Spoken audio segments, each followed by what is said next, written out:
আমাদের আজকের analysis educational ভিডিওতে আমরা গত ভিডিওতে দেখেছিলাম যে 5640 বা 30 পয়েন্টের দিকে একটা সাপোর্ট ছিল এবং সেই সাপোর্ট লাইনটা আমরা দেখেছিলাম যে এটা ব্রেকডাউন করে অনেকটা নিচে নেমে আসে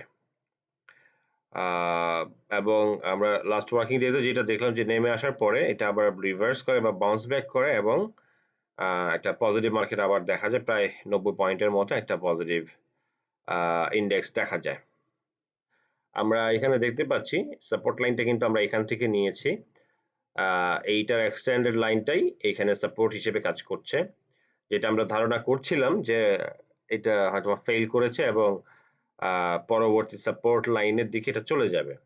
তো যেই বিষয়টা এখানে একটু বলতে চাচ্ছি সেটা হচ্ছে যে যেহেতু এখানে সাপোর্ট নিচ্ছে বা নিয়ে ফেলেছে, এখন এই লাইনটার নিচে যদি আর মার্কেটটা না নামে তাহলে ফার্দার একটা প্যাটার্ন এখানে আসলে ক্রিয়েট হয়ে আছে, সেটা ভ্যালিডেট রাখতেছে এবং এটাকে ফার্দার আরো মুভ করায় নিয়ে যাবে। আমরা সেই জিনিসটা একটু দেখবো এখান থেকে। এটা হচ্ছে যে যেটাকে বলা যে Elliott Elliott wave pattern create করেছে। তো ইলিয়ট ওয়েভের ইম্পালসিভ প্যাটার্ন থাকে হচ্ছে তিনটা এবং দুইটা কারেকশন প্যাটার্ন থাকে। তো আমরা দেখতে পাচ্ছি ইম্পালসিভ ওয়েভের ফার্স্ট ওয়েভটা হয়েছে, সেকেন্ড ওয়েভটা এখানে হচ্ছে। আমি কালারটা চেঞ্জ করে দিচ্ছি যাতে করে দেখতে বা বুঝতে সমস্যা না হয়। সো ইম্পালসিভ প্যাটার্নটা এখানে ক্রিয়েট হয়েছে, দেন কারেকশন প্যাটার্নটা এখানে আমরা দেখতে পাচ্ছি। তো এখানে একটা দেখার বিষয় হচ্ছে, যারা অ্যানালাইসিস করেন বা দেখেন হয়তো আপনারা জেনে থাকবেন যে এই যে বটমটা ক্রিয়েট হয়েছে এটা কিন্তু প্রিভিয়াস যে বটম ছিল সেইটা থেকে উপরে, এইটা মনে রাখবেন।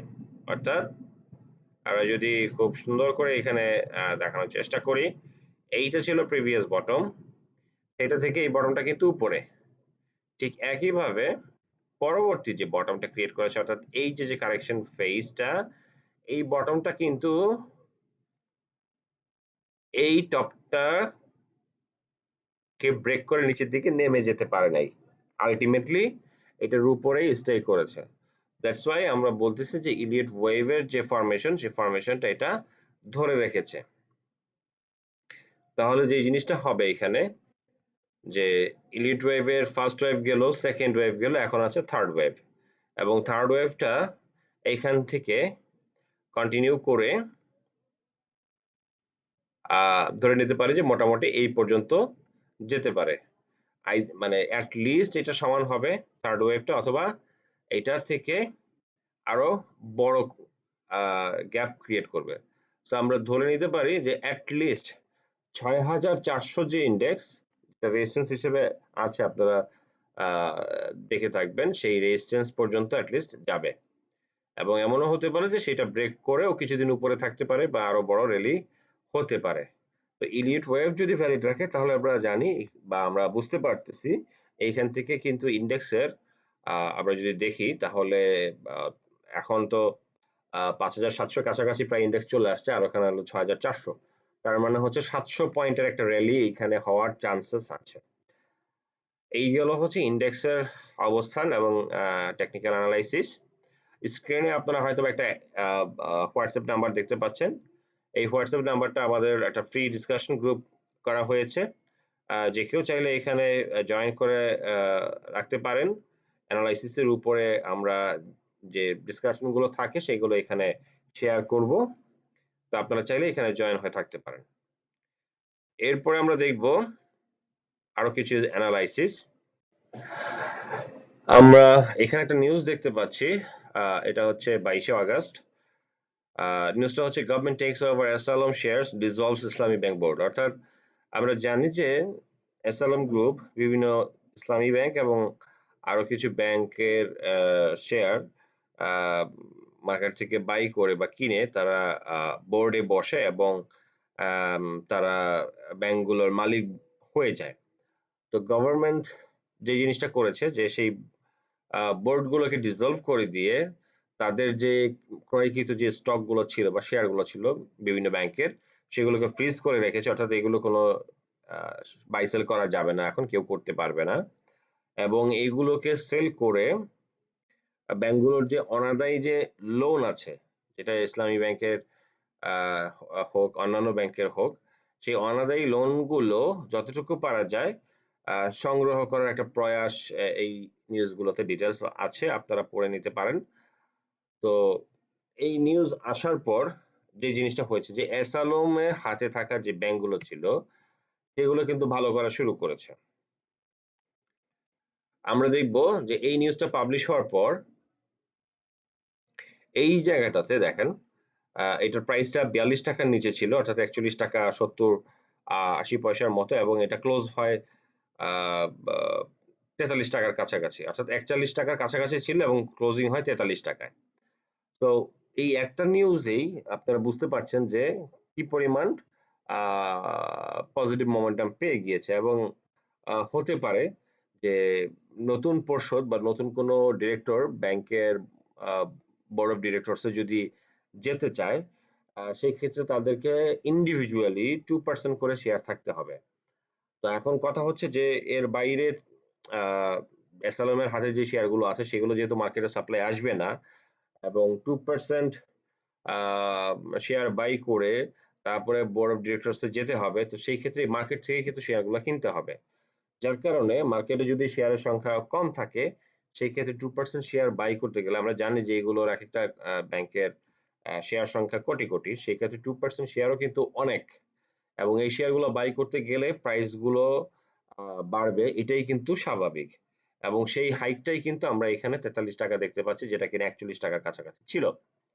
তো আপনারা যে জিনিসটা করতে পারেন, এই ধরনের আমি বলবো যে আহ, যে ট্রেড গুলো বা প্যাটার্ন গুলো সেইগুলোকে আপনারা অ্যানালাইসিস করে আত্মস্থ করে এই ধরনের রিলেটেড ডিস্ট্রিক্ট গুলো আপনারা একটু অ্যানালাইসিস করে দেখতে পারেন। আমরা আরো কিছু স্টকে যাব। ইসলামী ব্যাংক, হ্যাঁ, ইসলামী ব্যাংকের যে জিনিসটা এখানে আপনাদেরকে দেখাবো, আমরা দেখতেছি যে 2017 সালে এটা টপ ছিল নিয়ার আবার 50 টাকা, এখন 43 টাকা আছে। তো এটা একটা হাই চান্স আছে যে 50 টাকার কাছাকাছি শেয়ারটা আবার প্রাইস চলে যাওয়ার। এখন এই যে যে নিউজটা আসছে, এই নিউজটা কিন্তু অন্যান্য ব্যাংকের ক্ষেত্রেও হতে পারে, আমরা সেটা একটু দেখবো। যে ইসলামী ব্যাংকের পাশাপাশি আরো 6টা ব্যাংক এস আলম গ্রুপের দ্বারা আসলে আমি বলবো যে ওনারশিপ চেঞ্জ হয়েছে। সেগুলো হচ্ছে ইউনিয়ন ব্যাংক, ফার্স্ট সিকিউরিটি ইসলামী ব্যাংক, সোশ্যাল ইসলামী ব্যাংক, গ্লোবাল ইসলামী ব্যাংক। এই এই ব্যাংকগুলো অন্তত আমাদের শেয়ার মার্কেটে লিস্টেড। সো আমরা যে জিনিসগুলো দেখবো এখন, সেম ইফেক্টটা এই ব্যাংকগুলোতে হতে পারে, অর্থাৎ union bank, first security, SIBL এবং গ্লোবাল, এই 4টা ব্যাংকে আমরা ইসলামী ব্যাংকের ইফেক্টটা দেখতে পাবো। আমরা জিআইবিটাকে নিয়ে আসছি। আপনারা দেখতেই পাচ্ছেন যে শেয়ারটার প্রাইস আবারও 6.5 টাকার দিকে নেমে আসছিল, বাট গতকাল অর্থাৎ লাস্ট ওয়ার্কিং ডেতে এটা হল্টেড হয় এবং 7 টাকা 10 পয়সায় ক্লোজিং হয়। আপনারা এই জিনিসটা দেখতে পাচ্ছেন, এই দোজি ক্যান্ডেল ক্রিয়েট করেছে উইকলি চার্টে। উইকলি চার্টটা এই জন্য নিয়ে আসছি, এইটার আলটিমেটলি হাই প্রাইস ছিল 10 টাকার কাছাকাছি। সো এইখান থেকে ওই যে কথাটা আপনাদেরকে বললাম যে ইসলামী ব্যাংকের শেয়ারগুলো যদি ফ্রিজ থাকে,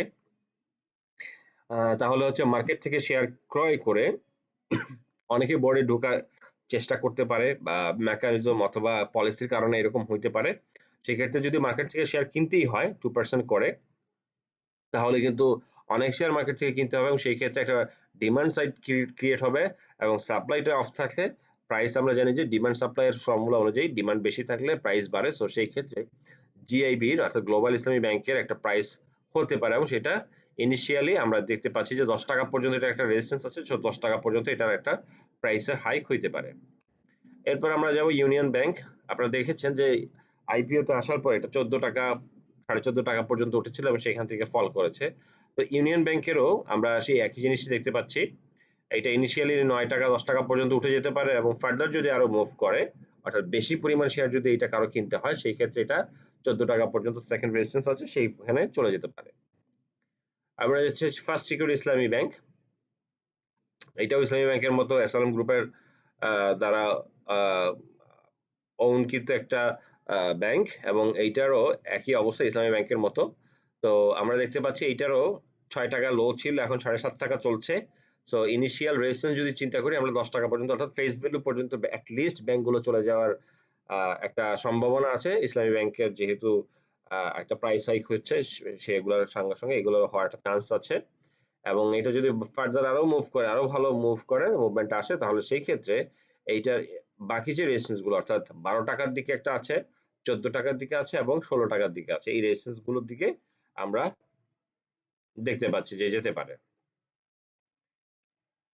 সর্বশেষ আমরা যাব এসআইবিএল এর দিকে আমরা দেখতে পাচ্ছি যে এসআইবিএল এর গতকালকে হল্টেড ছিল অর্থাৎ 9 টাকা 70 পয়সা থেকে 11 টাকায় উঠে গিয়েছিল শেয়ার প্রাইস এবং এটা সেম ইফেক্টেই পড়বে টেকনিক্যালি আমার কাছে যেটা মনে হচ্ছে যে ইসলামী ব্যাংক ইফেক্টটা এখানে পড়ছে এটার ইনিশিয়াল রেজিস্ট্যান্স হচ্ছে 13 টাকা এবং 13 টাকা ক্রস করতে পারলে আপনার এই রেঞ্জগুলো আসবে অর্থাৎ 15 টাকার রেঞ্জগুলো এবং আপনারা জানেন যে এই ইসলামী ব্যাংক সরি এসআইবিএল ব্যাংকের বোর্ডে আমাদের অনেক বড় একজন ইনভেস্টর মার্কেটের কোন এক সময় বসতে চেয়েছিলেন এবং সে যখন বাই করা শুরু করেছিল তখন শেয়ারের প্রাইসটা 20 টাকার উপরে উঠে গিয়েছিল তো যতটুকু মানে আপনারা ইনফরমেশন কালেক্ট করতে পারেন দেখতে পারেন যে এইটারও যদি অনেক বেশি সংখ্যক শেয়ার বাই করতে হয় কারণ এসআইবিএল এর শেয়ার সংখ্যা অন্যান্য ব্যাংকের থেকে কম সেই ক্ষেত্রে এটা প্রাইসটা আবার 19-20 টাকা পর্যন্ত চলে যাওয়ার একটা সমূহ সম্ভাবনা আছে তো